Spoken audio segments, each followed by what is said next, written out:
Yun na. Hallelujah. May i-share ko sa inyo ng tanghali na ito. Sabi ng Diyos sa Mateo City 21, hindi lahat tumatawag na Panginoon na yun ang makapasok sa kaharian ng Diyos. Yun lang ang sumusunod sa utos ng Diyos sa ating buhay. Yun lang ang i-share ko sa inyo sa oras na ito. Hindi lahat tumatawag ng Panginoon na makapasok sa kaharian ng Diyos. Yun sinasabi ng Diyos sa atin, ha? Hindi lahat. Hindi lahat na tumatawag sa Kanya na makapasok sa kaharian ng Diyos. Yung sumusunod lamang sa Kanya. Yun ang sinasabi ng Diyos sa ating buhay. Hindi basta-basta ang Diyos na nilapitan natin na basta-basta lang na, Panginoon, gusto ko yun, Panginoon. Hindi. Kailangan pakumbaba ang sarili natin sa Panginoon. Yun ang kailangan natin, isang namampalataya sa Diyos sa ating buhay. Yun ang kailangan sa isang anak ng Diyos. Kung anak ka ngayon ng Diyos, okay. Kung di ka anak ng Diyos, wala kang namampalataya ng Panginoon, di ka angkinin niya, anak ka. Anak ka sa labas. Sabi ng Diyos sa ating buhay. Kailangan, anak ka niya, sundin mo siya. Hindi ka mapakasala sa Kanya. Malinis ang budhi mo, malinis ang iyong puso. Yun ang kailangan sa isang tao na mampalataya ng Diyos. Hindi lahat tumatawag sa Kanya, natanggapin ka sa Kanya. Kailangan, isurrender mo ang iyong sarili, sabi ng Diyos sa atin. Hindi basta-basta na gaya sa tao, agad-agad mo siya lapitan. Hindi. Iba ang Diyos sa ating buhay. Ang Diyos, kapangyarihan sa lahat. Hindi basta-basta siya lapitan mo, kundi ka magpakumbaba sarili mo kung ano ka pagkatao. Hindi basta-basta ang Diyos. Ngayon, makasalanan ka. Hindi, marami pang proseso na daanan mo sa Panginoon. Nakakalungkot sa buhay sa tao na makakasalanan. Walang pag-ano sa Panginoon, walang pagmamahal sa Panginoon sa buhay sa tao. Sino nagbigay ng buhay sa iyo? Di ang Panginoon. Sino nagbigay sa lahat? Ang Panginoon. Yun ang sinabi ng Diyos sa atin. Dapat ang Panginoon, susumbatan ta kung ano tayo. Tanggap na tanggap ka, wala kang pasalamat sa Panginoon. Kapal na mamukha mo. Wala kang pasalamat sa Diyos eh. Kaya tanggap ka sa mga blessing niya. Mahirap yun. Kailangan magpakumbaba ang sarili mo, Lord. Linisan mong puso't isipan. Kaya ako isa makasalanan. Ganon ang Diyos sa buhay natin. Linisan ng ating mga damdamin, ating puso, ating buhay. Kung ano ka pagkatao, hindi basta-basta ang Diyos na lapitan mo. Nakakahiya. Hindi gaya sa tao. Kung nangungutang ka, kaibigan, pautangan mo ako. Pautangin ko ganito, ganyan. Hindi ganyan ang Panginoon.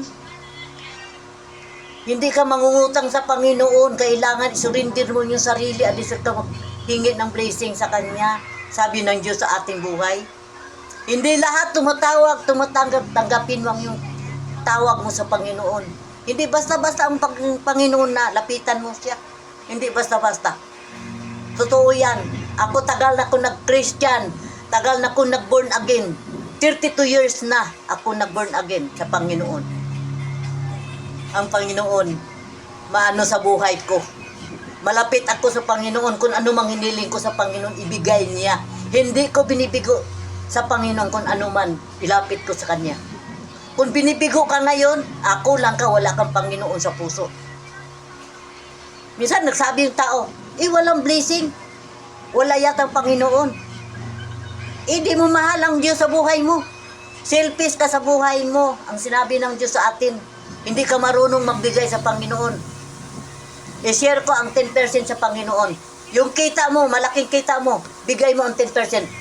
Hindi ka sayangan magbigay sa Panginoon sa sinabi ng Diyos. 10% para sa Kanya yun. Hindi na sa atin. Out mo yan. 10% para sa Panginoon yun. Siyempre, magsabi yung tao, uy, kakain bang Panginoon? Hindi. May church ang Panginoon eh. Doon, tulungan natin ang iglesia ng Diyos. Mga gamit, kailangan sa ating iglesia. Pagandahan natin ang iglesia, hindi lang bahay natin pagandahan natin. Masama yun. Hindi, Maganda yung bahay mo, maraming dekorasyon. Yung simbahan mo, walang-wala, kahit kortina, wala eh. O, sino na insulto? Di anak ng Diyos. Maraming blessing mo, ang damot-damot mo. Yun ang sinabi ng Diyos sa atin. Minsan nalulungkot ako eh. Walang malasakit ang tao sa Panginoon na makatulong ka sa Kanya. Selfish ang tao. Kahit piso lang ibigay mo sa Panginoon, dami ka pang murmur sa Panginoon. Kapal mukha mo, malaking blessing mo natanggap niya, wala kay pasalamat sa Diyos. Kapal mukha mo, kapal. Sabi ko sa iyo, kung nanumbat ang Panginoon sa buhay mo, di ka makakain. Sabihan mo, Panginoon, tumbuyon ka pa niya. Itong anak ko, adik ko naman tawag tong anak. Anak to sa labas kasi di marunong magalang. Galangin mo ang Panginoon sa buhay mo, mga kapatid. Mga kapatid ni Kristo, kahit hindi, kahit di ka anak ng Diyos, kaya ang anak ng Diyos, nag-born again ka. Sabi ng Diyos sa ating buhay.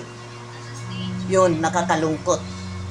Lagi kang pasalamat sa Panginoon. 1 Thessalonians 5:16. Lagi ka magpasalamat sa Panginoon kung ano mang natanggap mo. Kahit wala ka natanggap, pasalamatan ng Panginoon. Kaya nag-prepare ang Panginoon para sa iyo kung ikaw makita niya na ang kabaitan mo. Hindi ka salbahe, hindi ka selfish. Sabi ng Diyos sa ating buhay, huwag mag-selfish kung ano mang Panginoon utos sa buhay mo. Yan. Tawag ka sa Panginoon, nabibigo ka kaya hindi ka sinagot. Pariyasan, nangligaw ka. Kung nakita sa nililigawan mo na hindi ka magandang tao, daming mga mo sa buhay, daming balakid mo, marami kang bisyo, hindi ka sasagutin. O, ano pagsagot? May basunin na yung babae sa buhay mo. O, hindi yun, hindi maganda yun. Kailangan tapat ka sa yung sino mang liligawan mo, sino mang girlfriend mo ngayon, tapat ka, hindi dami. Maraming kang kwento. Nya ngayon, palagi kang lumapit sa babae. Pasaway ka sa babae. Minsan ang babae ayaw na makinig sa iyo. Ganyan ang Panginoon. Hindi ka pakinggan. Ganon din, nang ligaw ka, ganon din. Dami kang syuta, lalaki. Marami kang girlfriend. Nya pagkatapos, sino-sino lang. Nya pagkatapos, doon ka naman sa isa. Hoy! Di makaobra sa akin kung ako.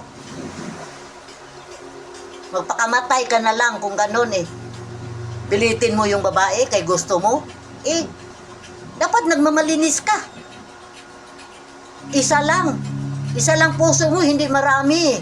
Ganon din ang Panginoon, isa lang. Isa lang siya paglingkuran sa buhay mo. Hindi maraming Diyos-Diyosan sa buhay mo. Si Kristo lamang nagbigay buhay. Nagbigay ng kaligtasan sa buhay mo. Si Kristo lamang, kapatid. Sa totoo lang, i-share ko sa inyo. Kaya tagal na ko sa Panginoon. I-share ko sa inyo. May hiningi ko sa Panginoon, blessing sa Kanya.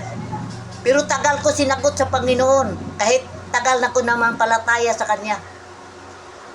Pero, hiningi ko yung bagay. 2 bahay binigay sa Panginoon sa akin. Blessing sa akin yun. O tingnan mo, Panginoon. Tahimik ang Panginoon.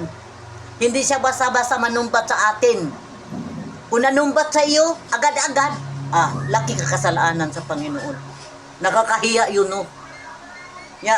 Mayroon kang girlfriend ngayon, lapitan mo naman kay naghiwalay mo siyang girlfriend mo, kapal mukha mo. Samantalahan mo yung isa, samantalahan mo yung yung close na girlfriend mo. Masaktan yung girlfriend mo, di nakapansinin.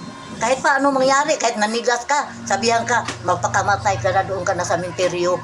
Sabihan ka talaga. Siyempre, di ka magandang tao eh. Hindi ka magandang influensya sa buhay. Wala kang mudo sa buhay. Pag ganun ka.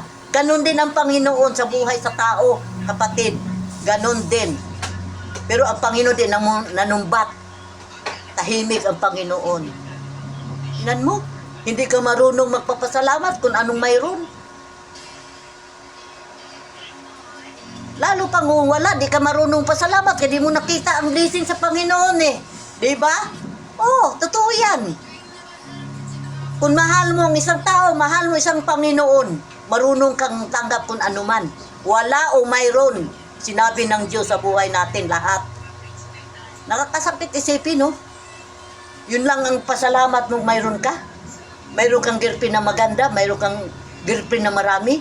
Isa lang puso mo, bakit marami kang girlfriend? Sinabi ng